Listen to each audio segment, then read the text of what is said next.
Division. Also with me today is Captain Mark Reyna. He's commanding officer of the Los Angeles Police Department's Central Area. Okay.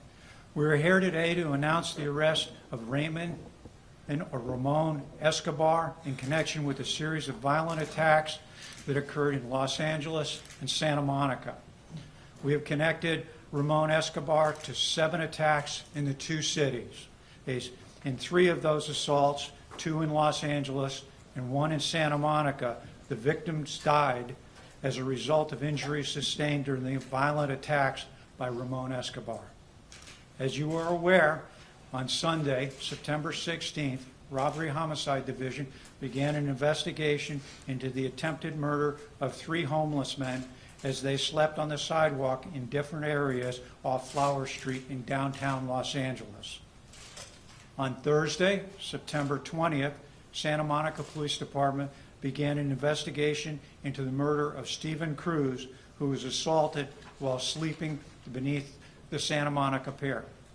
Santa Monica detectives have been investigating 2 additional attempted murders that occurred on Santa Monica Beach in early September. Because of the similarities, both departments worked closely as they investigated their cases to learn the identity of the person responsible and to determine if these crimes were related.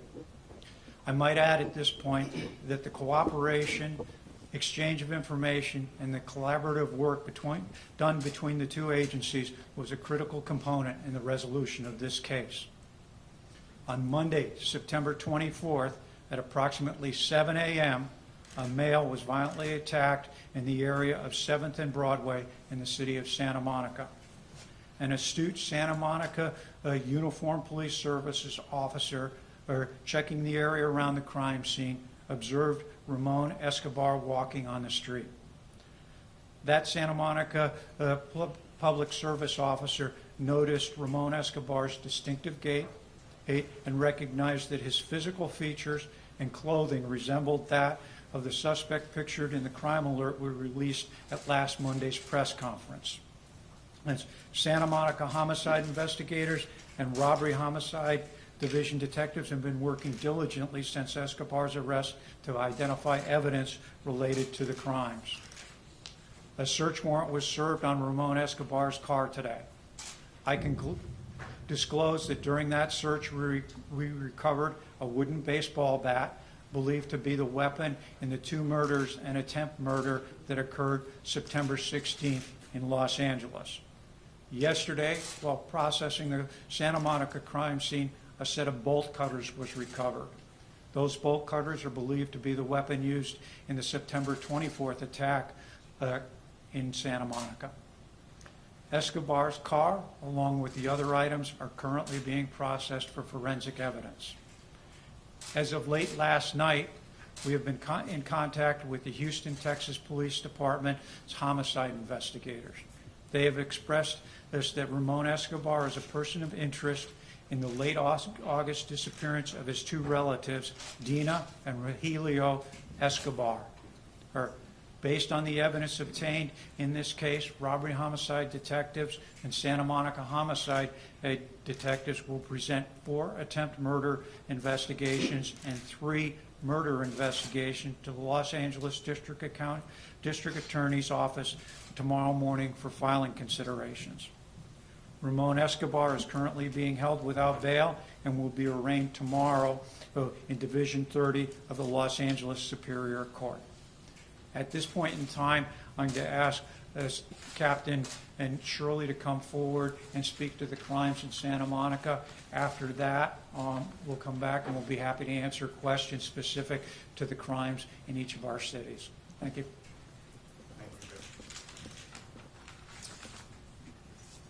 Good afternoon. Again, I'm Captain Wendell Shirley of the Santa Monica Police Department, in charge of our Criminal Investigations Division. Before I start, I certainly want to recognize the hard work done by members of the Santa Monica Police Department, from our detective unit to our patrol officers to many of our undercover units, our civilian units as well, and our homeless liaison team as well, working around the clock to help solve this case. Secondly, I want to recognize a collaborative effort we had with the Los Angeles Police Department. In my opinion, it was textbook, and I think that's how we came to this resolve by the teamwork that was displayed. As stated, Santa Monica had 4 violent assaults that we believe the suspect is related to.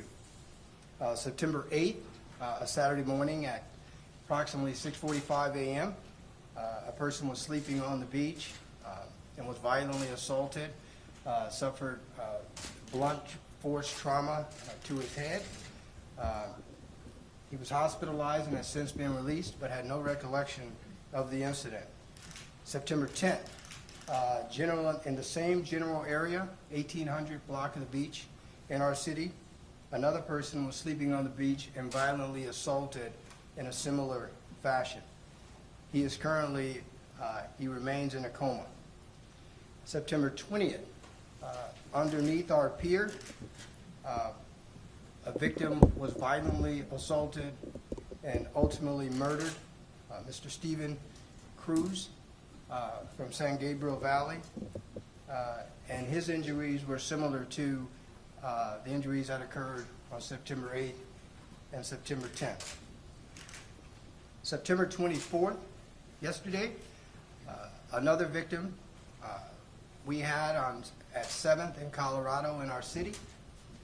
He incurred the same type of injuries that our other previous victims suffered, blunt force trauma to the head.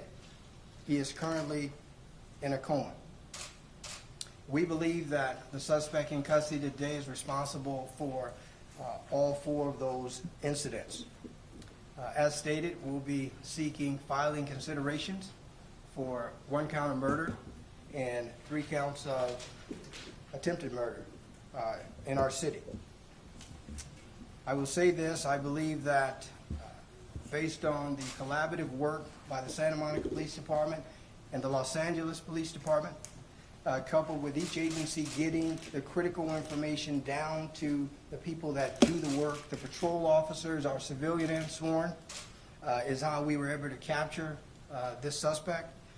And I think the people that live, work, and visit Santa Monica and Los Angeles are safer today because this suspect is in custody. Thank you. Okay, before we start questions, I'll clarify a couple of things for you. When Mr. Escobar was taken into custody, we did learn that he had a vehicle. I know that will be one of your questions. It was a 2004 black Honda CR-V. That car is currently, as I indicated, being processed for evidence, and some information, some stuff was recovered out of it. Yesterday, investigators interviewed Mr. Escobar. I'm not going to go into the details of that interview because of the filing considerations.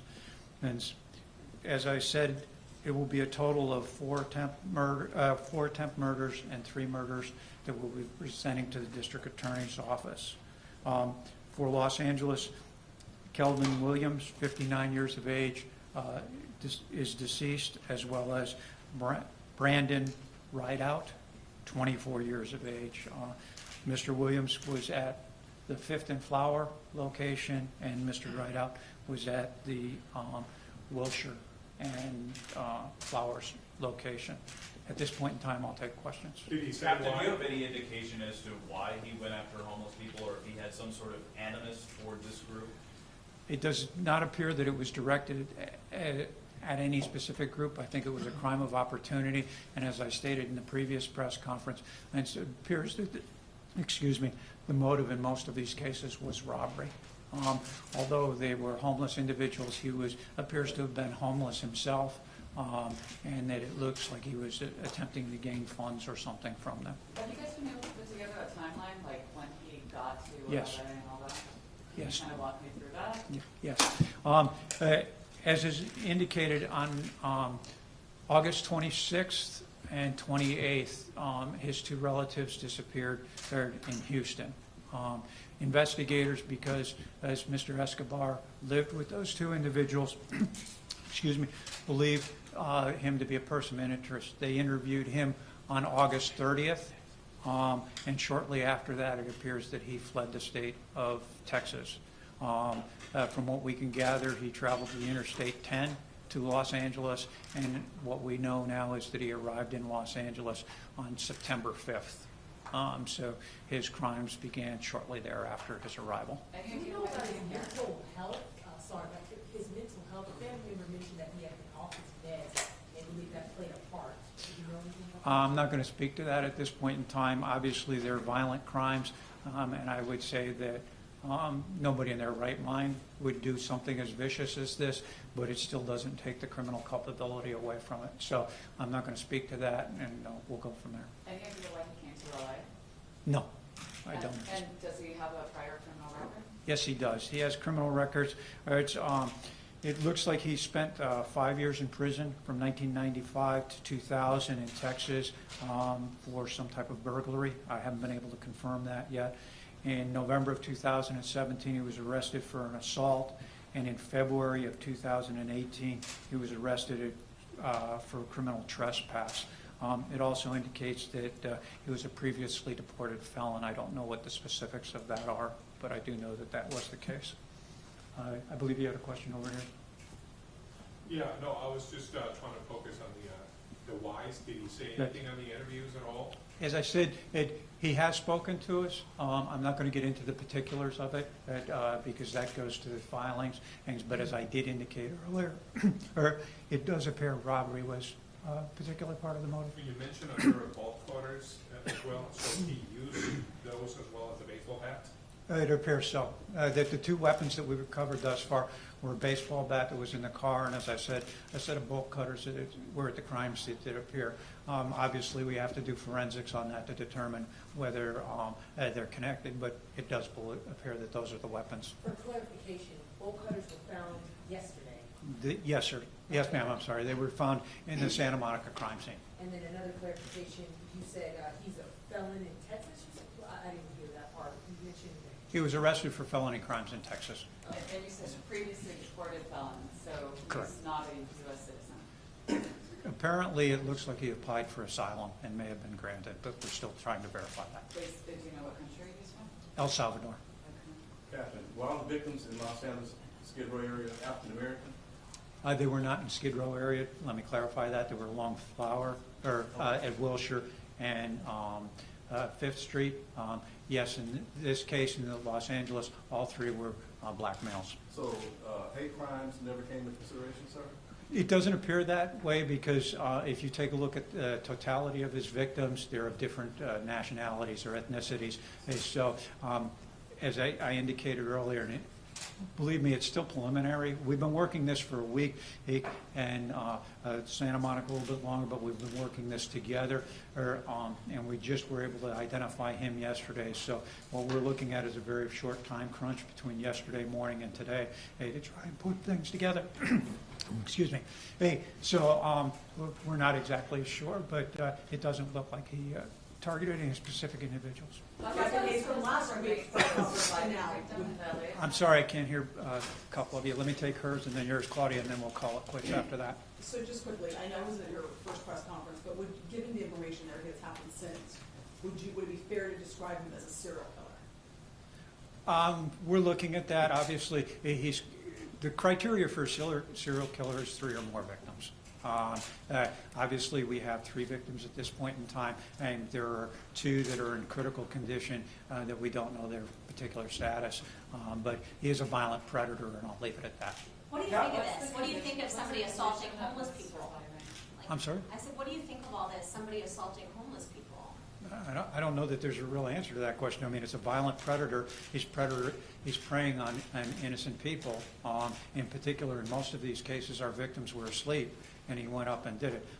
As I indicated, he's a violent predator who I question why he would do it, and as Claudia asked last time, I don't know why. There is no clear answer for what you're saying.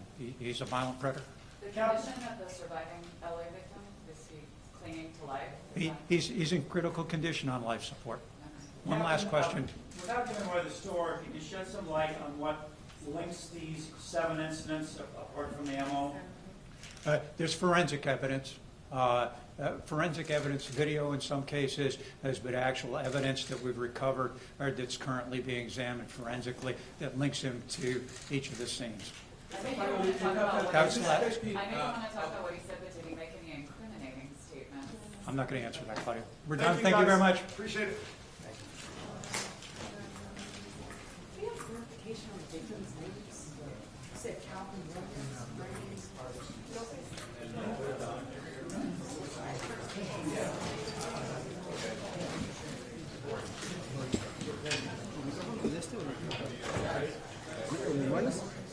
Véngase con él para acá. Take a long photo.